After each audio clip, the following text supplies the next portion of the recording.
Good evening, folks. Welcome back. My name is Caleb S. Holmberg, and today I have another Nintendo 64 controller to review for you. This is the Brawler 64 from Retro Fighters. This feels like something I should have done a long time ago, but I didn't. So today, this is what I got for you. This controller's been out for, feels like it's been almost a couple years now. I'll have to make sure I know that beyond the shadow of a doubt later on. But it's been a while since this was released. I've heard good things about it, and actually I did have one for a short time, but it broke very quickly and didn't work. I think it was like one of the original whatever they did Kickstarter, the Kickstarter version, which I got on eBay or something. It was before they had worked out all the bugs. But this is I can tell this is a later model because it's got this nice sort of clear blue color, and I don't think that came out till later. I don't know. Maybe. Well, I know the gray came first, but it was shortly followed by the clear, transparent-ish, semi-transparent colors. So, and I picked this up at Play On Incorporated. Where's that? There it is, for 25 bucks. This was used. This is my local video game store. They're just kind of a one-off type deal, but they do excellent work, and I highly recommend them. They have a huge selection of not only used.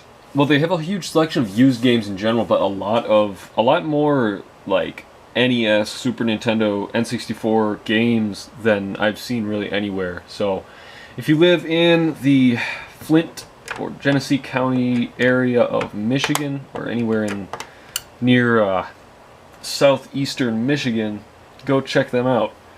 I will post a link to their website in the description. So, anyway, with all of that, I am going to get into this. And today I'm going to also be taking this thing apart, just to show you how it comes apart and how it goes back together, just in case you want to see what the insides are all about, maybe make some modifications to this thing.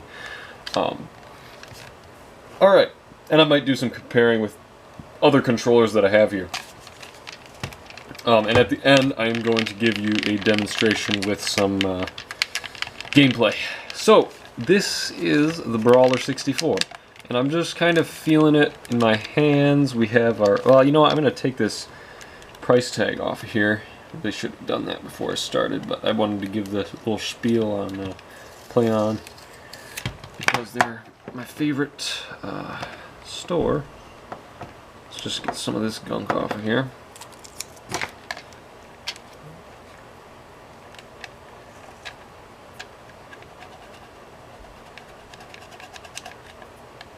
Now, I'm not sure if it's supposed to. Well, I guess, yeah, it shows the Retro Fighters logo on the back there. I guess I was kind of expecting it to be on the front, but I must.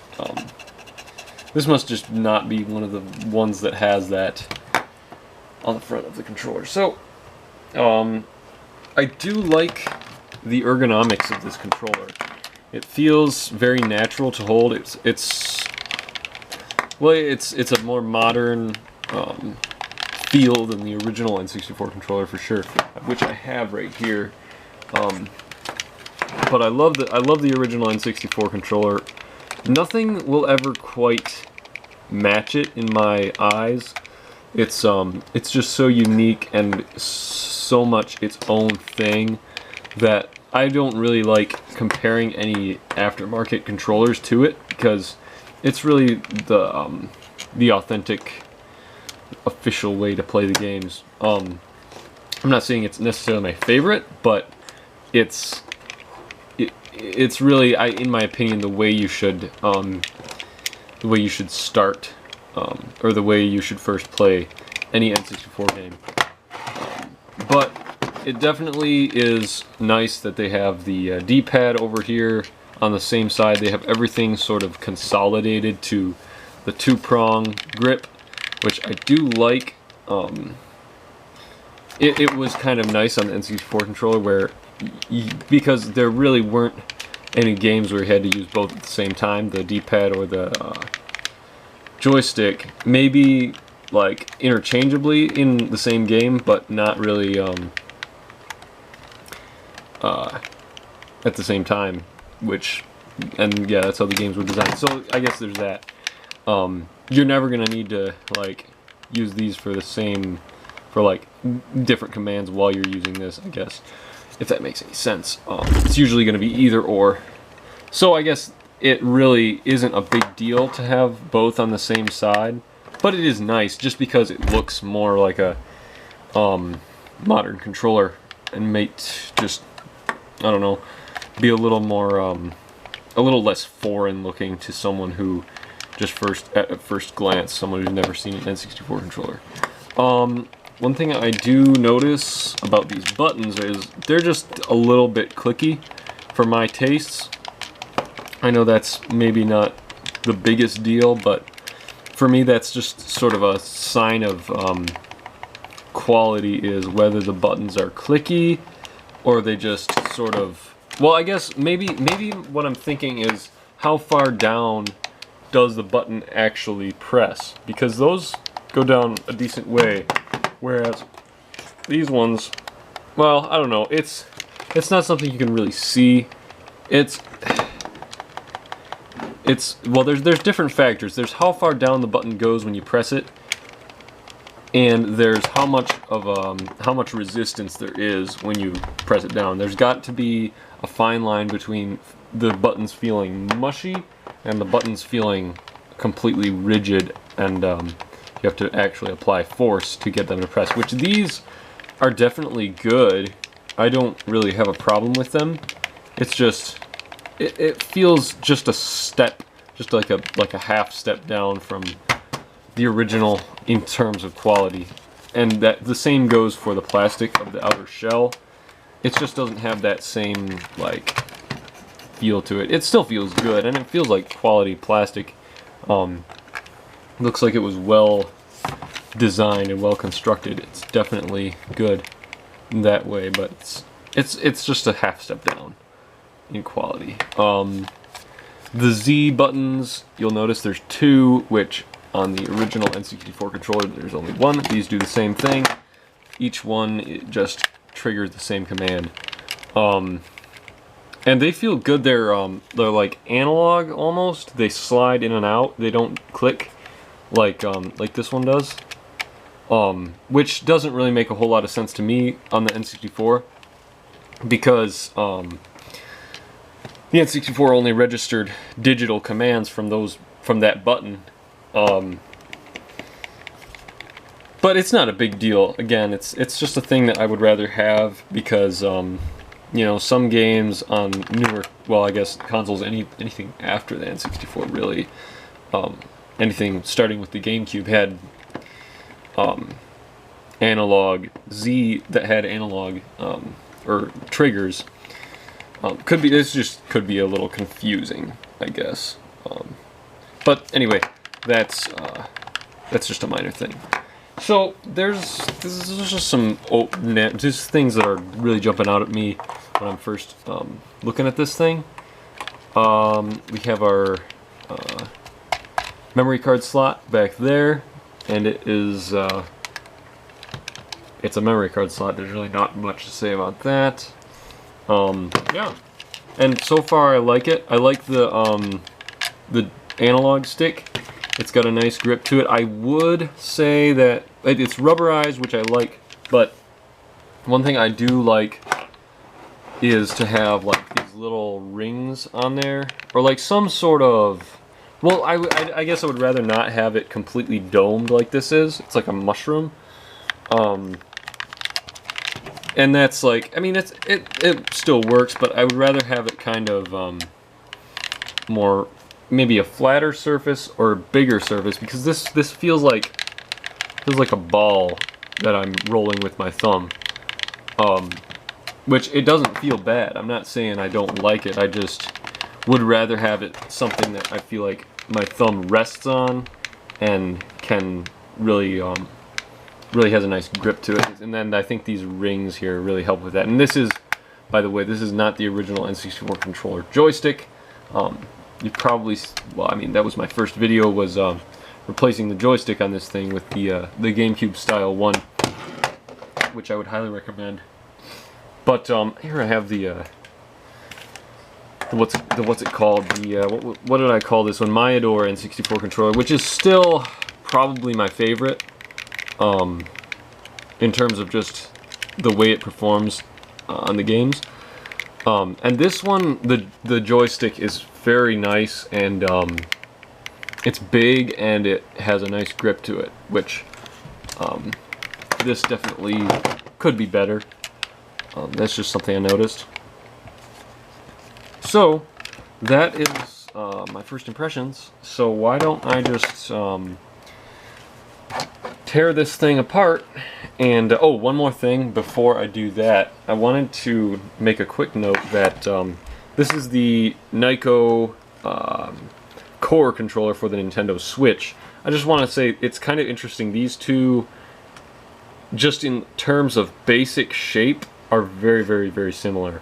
Like, I know you can tell they're definitely not cast from the same mold, but you can tell they were imitating each other. One was imitating the other, I can tell. I mean, obviously you got the face buttons and you got the right stick on this one. You got two analog sticks on that one. You don't only have one on here. But just the overall shape of the controller, the D-pad looks very similar. Your turbo and wait, what is that? It's clear. I guess it says clear. I guess that'd be your start. No, clear. Oh, clear to clear the turbo. Okay, the turbo and clear versus the plus and minus buttons up here in the same place. And the on this one too, the triggers are analog, just like, or they slide in and out, just like the this one here, the Retro Fighters. But anyway, enough on that. Let me just grab my screwdriver and let's go in and see what this thing is made of. So, the first thing I'm doing, as is the case with most, I'm gonna leave that rubber band on there just to keep the cord from going all over the place. The first thing I always do when disassembling these is remove all the screws from the back cover, and that should allow you to just pull it off and see what you're looking at, whether you want to modify the controller or just take it apart and put it back together, just so you can say that you did, so all your friends will be jealous of how much of a techie you are. So let's just take all of these out and see the inner workings of this game pad.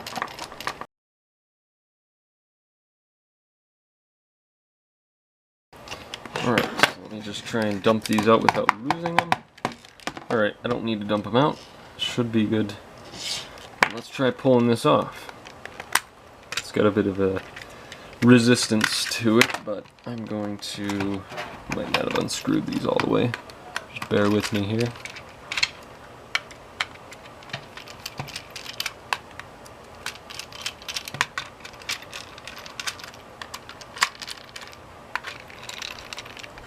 This might be our, no, let's,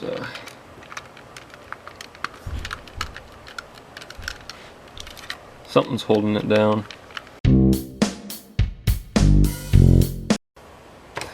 Alright folks, so I finally got these two halves apart. I guess the trick is really to kind of just pull up this way on the back panel. You know what, I'm going to put it back together and then show you how to take it apart again, just because that was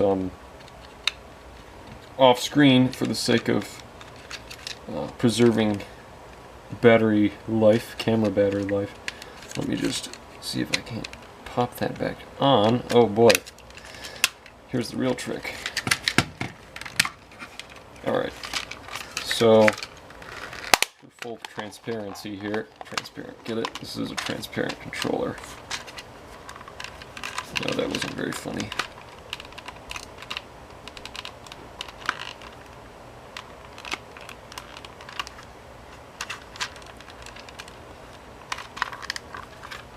Alright, so this is it pretty much together. Now if I kind of just pull back on this, see, you need the Z buttons, the Z triggers, both of them, and this connector for the memory card to go through the shell.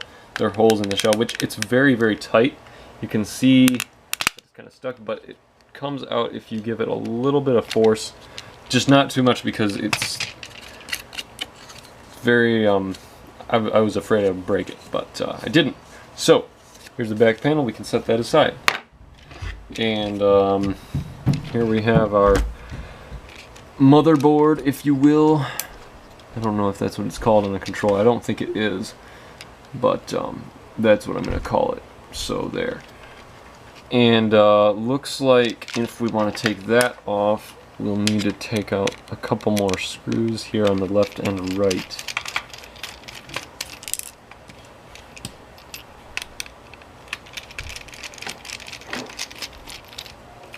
So with those out, this just lifts right up off, and there you have it.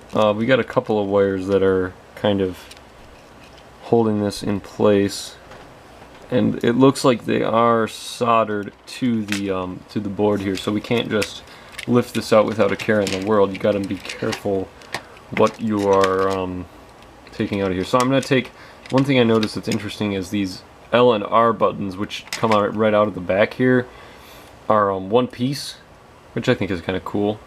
But we'll set those aside, and the connectors are, oops, I gotta, let's just real quick dump all of these face buttons and D-pad and all that. Get all those out of there. Turbo and clear buttons. I want to keep each one's little rubber pad with it, just so that we have, we don't lose anything. So now I see that we have, there's two little connector boards, circuit boards, if you will, for the L and R triggers, which we can just, I assume, we can just slide those out. They might be glued in, though. I hope not, but... Oh, yep. So they've got a little clip on the top there that you need to kind of push it forward and just gently pull it out. And there you have it. That's the disassembly for the Brawler 64. And now...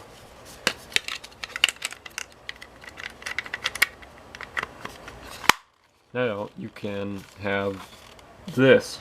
The Skeleton 64,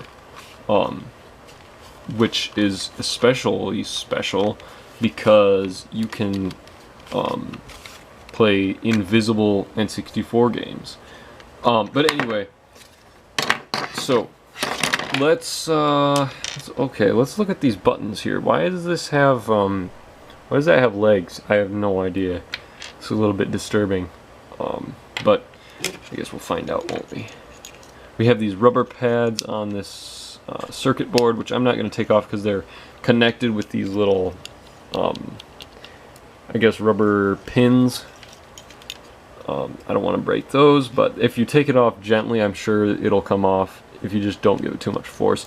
I'm assuming this cap comes off, this joystick cap. Should just, yep, it pops right off. That can go on and off if you maybe want to replace that. You can do that. It wouldn't be too hard. Maybe I'll do that later on, but not right now. So then you've got your the Z triggers. That's how they work. They kind of just press down on that little rubber pad there, and it's pretty neat. All right. Anyway, that was the disassembly. Let's put her back together. So I'm gonna put the buttons back in there. back in their holes, back to the hole from whence they came, and let's just make sure each one goes in right, which you can't really fail at without, well, you can't really succeed at putting these in wrong because there's little tabs on them that makes sure that they go in the right spot, which is very nice. It's the case with most, or if not all, Nintendo controllers.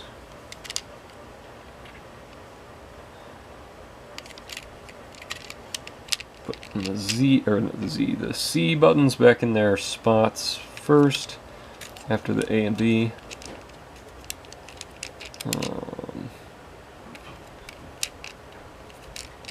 Is that right?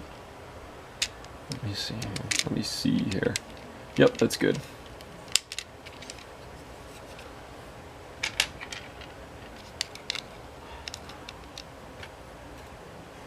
And it looks like the D-pad does not need to go in a certain way, which is nice. Good design. These two are the same. Wait, no, they're not. This one goes in here, and this one goes in here.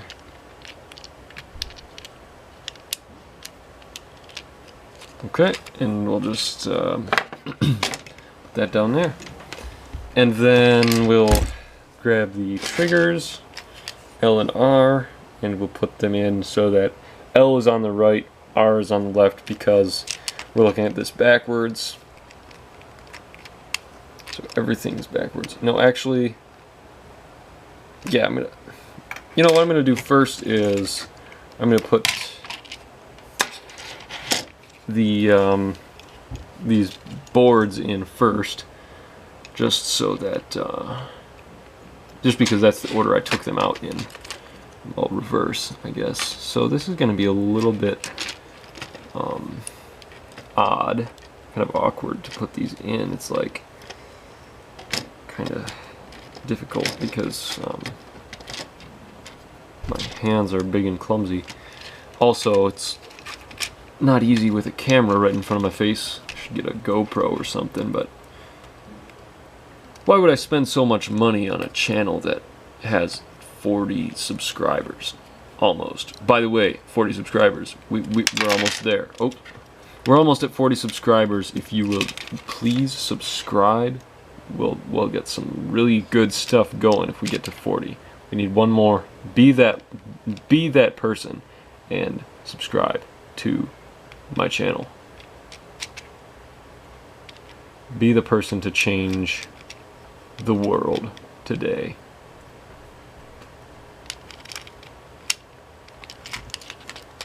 Alright, so now I'm gonna try and get this get these triggers back where they go, and that looks good.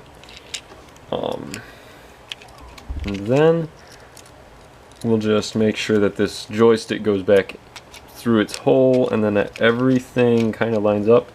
Usually they have like these little pins that stick through the holes in the circuit board, so make sure those all line up. It feels good to me. So I'm going to make sure this cord is in the right spot, and it looks like it is. So alright, put these screws back on to make sure the circuit board is secured. And there we have it. Let's put the back panel back on, and hopefully I didn't miss anything there. So let's let it roll. So make sure it goes in. Oh man, this is tricky. So these little pieces of plastic right there go right in between the L and the trigger, the upper and lower triggers. So make sure those go there where they need to be, and then the memory card connector needs to also interface with that slot in the back.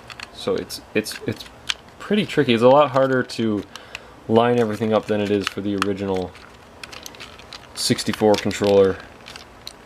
And then I'm thinking I just need to push it until these Z buttons pop back into place.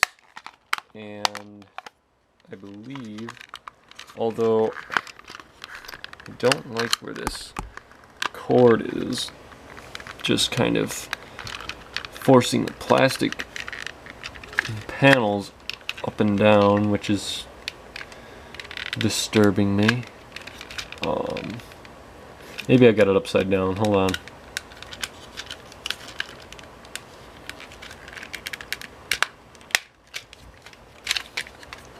Probably did.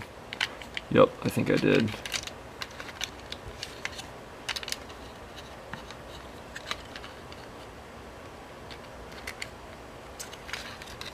Alright.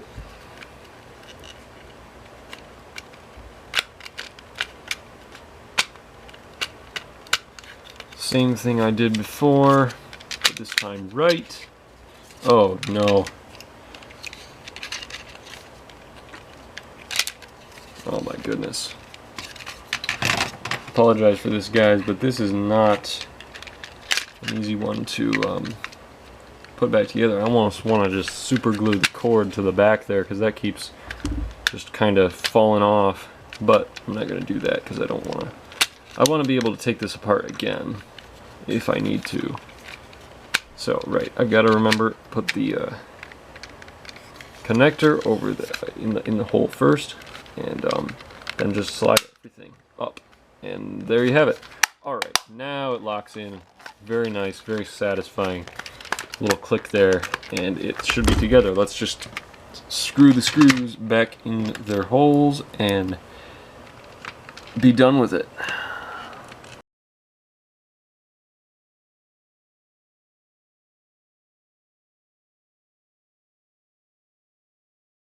Okay, and that is how you disassemble and reassemble a Retro Fighters Brawler 64 controller for the N64. Now, on to the next part of the video, where I am going to do a little demonstration. So at this point, I'm going to hook this controller up to my N64, and today I'm switching it up. I'm going to be playing The Legend of Zelda: Ocarina of Time. Alright folks, sorry about that. Legend of Zelda, Breath of the... sorry, not Breath of the Wild, Ocarina of Time seems to have deleted my save files just for fun. So, back to Mario 64. Sorry for those of you who had your hearts set on me playing Ocarina of Time. So, let's test this thing out.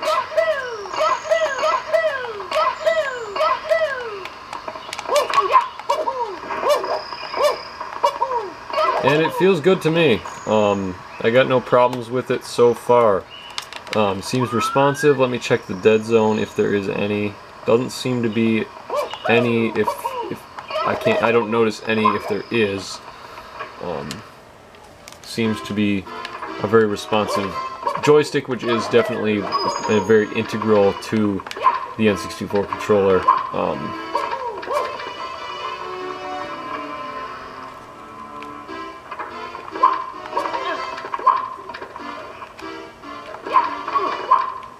I don't even know why I use this glitch.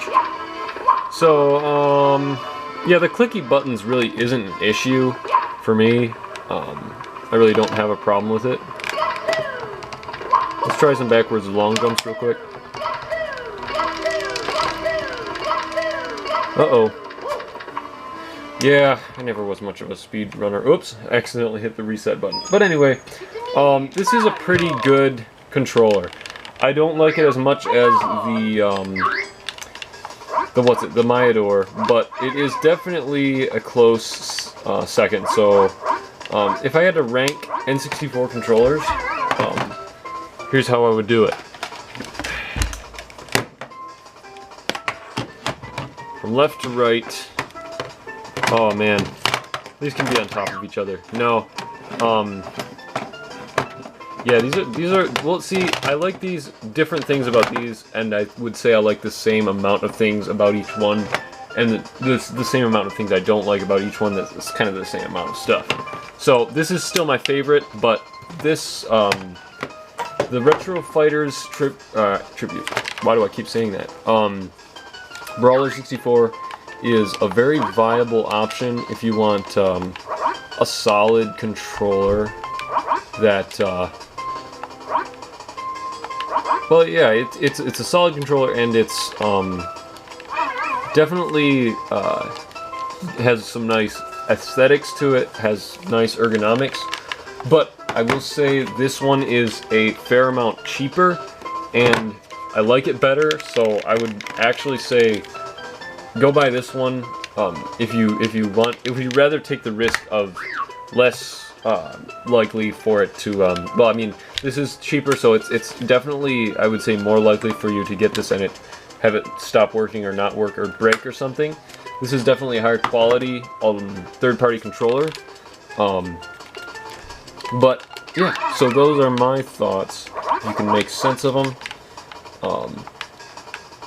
Stay out of Wario's way if you are playing Super Mario 64. I had some therapy ever since the last video, or whichever one that was, I had those N64 controllers.